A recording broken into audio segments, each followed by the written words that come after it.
Comme tous les vendredis, je te donne 3 actus sur le monde de l'immobilier. Première actu, Saint-Denis et Marseille se mobilisent contre l'habitat indigne. Alors, on en a déjà parlé la semaine dernière, mais la lutte contre l'habitat indigne est enclenchée par le gouvernement.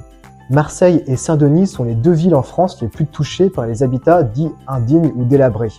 On estime à 30% le nombre d'habitats en centre-ville à Saint-Denis qui sont insalubres. L'idée du maire de Saint-Denis serait de racheter, grâce au gouvernement, tous ces logements afin de les réhabiliter et de reconstruire des nouveaux logements beaucoup plus neufs.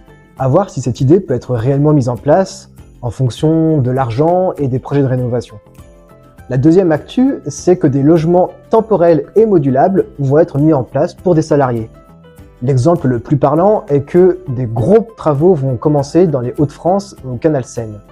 C'est pourquoi plusieurs entreprises en charge de ce chantier ont collaboré pour créer des logements temporels. Il faudra une centaine de travailleurs et donc pratiquement autant de logements.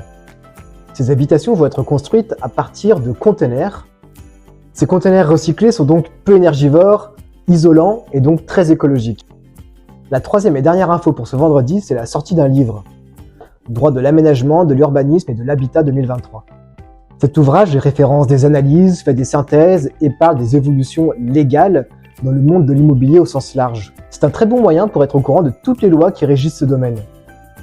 Et c'est un livre que devraient posséder toutes les personnes qui travaillent dans ce milieu. Si tu veux en savoir plus sur l'immobilier, abonne-toi.